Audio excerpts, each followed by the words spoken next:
जब first time आज़ादी का जो फ्लैग होस्टिंग हो रहा था पूरे देश में 1947 में, वही फ्लैग जिसको हम लोग बहुत गौर से सीना तान के सैल्यूट करते, उसको पैर के नीचे कुचलने वाले भी यही लोग थे, उसको जलाने वाले भी यही लोग थे। संजय दीना पाटिल जी के बारे में मैंने तो बहुत सुना, मेरे फादर से सुना। एक बहुत ही डायनामिक और बहुत ही अच्छे लीडर है, उनके फैमिली एक हिस्ट्री है उनकी, और इस इलाके को उन्होंने 5 साल रिप्रेजेंट भी किया है, और उनका एक ऑरा अच्छा है और एक समझदार टाइप के लीडर है वो। तो लगता है इंशाल्लाह हमारी मेहनत ये है कि हम वोटिंग परसेंटेज को किस तरह से बढ़ा सकें और लोगों को और बता सकें कि इलेक्शन में, इस इलेक्शन में क्यों इतना इंपॉर्टेंट है वोट देना। कॉन्स्टिट्यूशन दाव पे लगा हुआ है। आपके चैनल के ज़रिए मैं एक ही रिक्वेस्ट करूँगा पूरे बॉम्बे शहर को 20 तारीख को इलेक्शन है कि प्लीज़ घर से निकले वोट दीजिए। इट्स वेरी इंपॉर्टेंट, और ये इलेक्शन बहुत ज़्यादा इंपॉर्टेंट है। आप अगर बड़े बड़े नेताओं की अगर स्पीच सुनोगे तो आप स्पीच से आपको मालूम पड़ेगा कि कितने मुद्दे और कितना इंपॉर्टेंट है इलेक्शन। तो प्लीज़ आपके चैनल से मैं रिक्वेस्ट, आपको भी रिक्वेस्ट करूँगा कि प्लीज़ इसको लोगों को बोलिए कि जाके वोट डालें इंशाल्लाह। लोग हिंदू मुस्लिम इस तरह से बदनामी की राह पर लेके जा रहे हैं, पर यहाँ की जो आवाम है वो समझदार है। वो कभी यहाँ भी, आज मैं 35 साल से इस गोंडी में रहता हूँ, मगर यहाँ पर मैं देखा है कि हिंदू मुस्लिम हमारे जो भी भाई है सब शांति से और समझदारी से आपस में मिल के रहते हैं। कहेंगे सर आपके आज कांग्रेस पार्टी के सारे कार्यकर्ता के साथ जो है आप संजय दीना पाटिल की कैंपेनिंग के लिए जो है, देखिए हम जिस तरीके से पूरे बॉम्बे में जहाँ जहाँ हमारी पार्टी लड़ रही है चुनाव, हम लोग कैंपेन कर रहे हैं, उसी तरीके से आज हमारी पूरी मानपुर शिवाजी नगर की टीम ने हमको रिक्वेस्ट किया, और क्योंकि मेरे डैडी वगैरह सब यहाँ पर मेहनत कर रहे हैं, पूरी टीम यहाँ पर बहुत मजबूत से मेहनत कर रही है, तो हमने आज डिसाइड किया कि इंशाल्लाह डोर टू डोर करेंगे और लोगों से अपील करेंगे।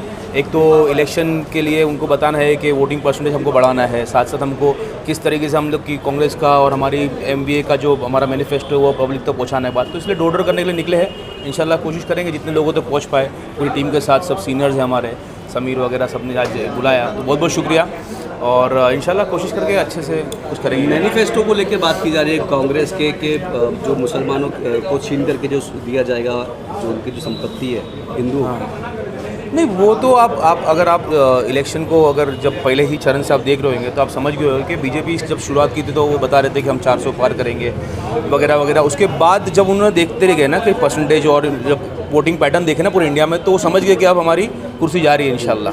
तो उन्होंने फिर ये सब ऑफिस शुरू कर दिया कि हम ये उतार देंगे, वो दे देंगे मुसलमान, और ये हालांकि ये प्राइम मिनिस्टर जैसे जो कुर्सी है उनको उनकी रिस्पेक्ट का अंदाज़ होना चाहिए कि एक प्राइम मिनिस्टर ऐसी बातें कभी कर नहीं सकते। कोई कंट्री का प्राइम मिनिस्टर से बात नहीं करता, ये कर रहे समझ में नहीं आ रहा है, तो ये बता रहे, उनकी घबराहट दिखा रहे हैं, उनको पता है कि मैं इलेक्शन इंशाल्लाह हार रहा हूँ, इसलिए ये सब जुमले वो आ रहे हैं, बाकी इसमें कुछ दम है नहीं वो सब चीज़ें। सर ऐसा जब अलायंस इतना बड़ा अलायंस चल रहा है तो क्यों ऐसा नहीं किया जाता इंडिया अलायंस के साथ में सारी जो तो पॉलिटिकल पार्टीज़ है वो एक साथ डोर टू डोर कैंपेनिंग करें?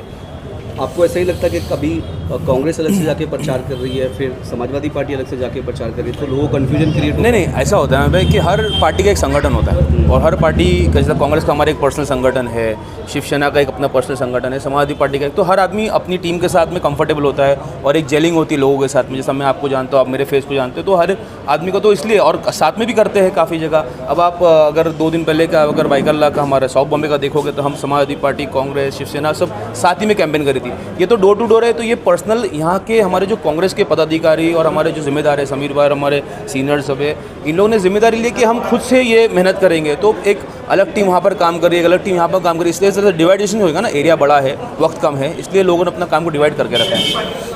क्या लगता है आपको संजय दीना पाटिल को लेकर के लोगों को कैसा रिस्पांस मिलेगा? नहीं, संजय दीना पाटिल जी के बारे में मैंने तो बहुत सुना, मेरे फादर से सुना। एक बहुत ही डायनामिक और बहुत ही अच्छे लीडर है, उनके फैमिली एक हिस्ट्री है उनकी, और इस इलाके को उन्होंने 5 साल रिप्रेजेंट भी किया है, और उनका एक ऑरा अच्छा है और एक समझदार टाइप के लीडर है वो।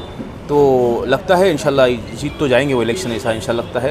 हमारी मेहनत ये है कि हम वोटिंग परसेंटेज को किस तरह से बढ़ा सकें और लोगों को और बता सकें कि इलेक्शन में, इस इलेक्शन में क्यों इतना इंपॉर्टेंट है वोट देना। कॉन्स्टिट्यूशन दाव पे लगा हुआ है, लोगोों की सिक्योरिटी दाव पे लगी है, और काफ़ी चीज़ें, बहुत मुद्दे तो बहुत है। तो बस इंशाल्लाह दुआ है कि आपके चैनल के ज़रिए मैं एक ही रिक्वेस्ट करूँगा पूरे बॉम्बे शहर को 20 तारीख को इलेक्शन है कि प्लीज़ घर से निकले वोट दीजिए। इट्स वेरी इंपॉर्टेंट, और ये इलेक्शन बहुत ज़्यादा इंपॉर्टेंट है। आप अगर बड़े बड़े नेताओं की अगर स्पीच सुनोगे तो आप स्पीच से आपको मालूम पड़ेगा कि कितने मुद्दे और कितना इंपॉर्टेंट है ये इलेक्शन। तो प्लीज़ आपके चैनल से मैं रिक्वेस्ट, आपको भी रिक्वेस्ट करूँगा कि प्लीज़ इसको लोगों को बोलिए कि जाके वोट डालें इंशाल्लाह। सर आप एक बहुत सीनियर लीडर है यहाँ से शिवाजी नगर में, आप देख रहे होंगे किस तरीके से मीर कुटेजा का वीडियो सामने आया था जिसमें वो बता रहे हैं कि गोवंडी में जो है सबसे ज़्यादा क्राइम होता है, नशे का जो सारी खेप यहीं उतरती है और यहाँ से पूरे सिटी को डिस्ट्रीब्यूट होता है। उसके ऊपर क्या कहना चाहेंगे आप?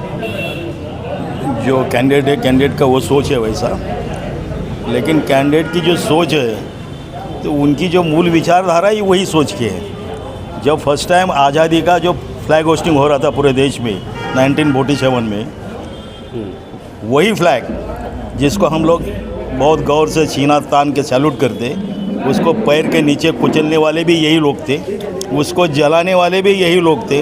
तो इनसे और क्या अपेक्षा रहेगी? उनका मैनिफेस्टो ये है कि देश को डिवाइड करना, चाहे फिर वो हिंदू मुस्लिम होने दो, चाहे फिर और कोई सब्जेक्ट रहने दो। तो जिनके जहन में वो सब्जेक्ट ही है कि हिंदू मुस्लिम करवाना है।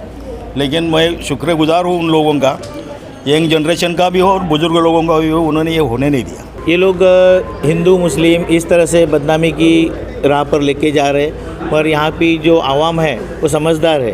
वो कभी यहाँ भी, आज मैं 35 साल से इस गोवंडी में रहता हूँ, मगर यहाँ पर मैं देखा है कि हिंदू मुस्लिम हमारे जो भी भाई है सब शांति से और समझदारी से आपस में मिल के रहते हैं। मगर ये लोग का एक मैनिफेस्टो चला है कि किसी भी तरह से इधर डिवाइड एंड रूल करो ताकि गोवंडी का वोट का विभाजन हो और हमें ज़्यादा से ज़्यादा फ़ायदा हो। बस ये उनकी चाल है और कोई उसमें दूसरा दो राय नहीं है।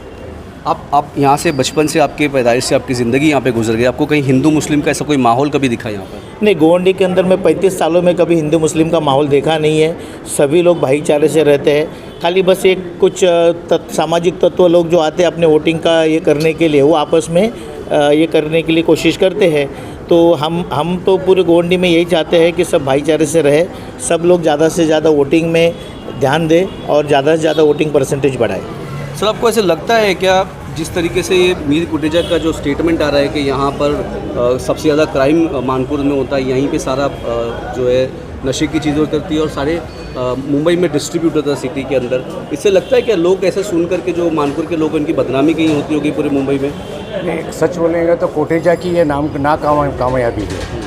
5 साल कोटेचा, 10 साल हो गया कोटेचा यहाँ खासदार है और वो खुद बोलता है कि हमारे घर में ऐसा है, तो इसका मतलब वो नाकामी है, वो कर नहीं सकता है। एक्चुअली वैसा छोटा मोटा होता है, नहीं ऐसा नहीं, बड़ी जो वैसे बोलते वैसा नहीं है। हम लोग सब सही ढंग से है। बच्चे लोग अच्छे यहाँ ट्यूशन लेते हैं, अच्छे पढ़ते हैं, IAS वगैरह ऑफिसर इस इलाके में भी हो गया है। तो वहाँ ड्रग थोड़ा सा चलता ही है, नया सा नशे खोलेंगे तो हर अच्छे लोखंडवाला इसमें भी वैसे होता है वो।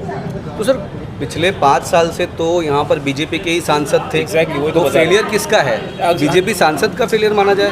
नहीं, देखिए, आपको एक बात समझना ज़रूरी है कि जो ड्रग्स का जो मुद्दा है वो पूरे बॉम्बे में और पूरे हिंदुस्तान में है प्रॉब्लम। यंगस्टर तो कुछ ना कुछ इसमें है, लेकिन सामने अगर देखने हो तो बहुत सारे यंगस्टर्स आज एजुकेशन की तरफ भी आए। गोवंडी में माशाल्लाह बहुत सारे बच्चे पढ़ रहे हैं। ये एक जैसा बताया हमारे सीनियर लोगों ने कि एक उनकी स्ट्रेटजी है। सब ये बातों को तो हम स्टूपिड बातें ही बोलते हैं, और बात आपकी बहुत सही है कि आपके खुद के MP थे। अगर आपको ऐसा लगता है तो आपने क्या किए 5 साल में, बता दीजिए लोगों को। तो ये सब खाली मुद्दा भटकाने की, ध्यान भटकाने की बातें और कुछ है नहीं। ठीक है, अस्सलाम वालेकुम।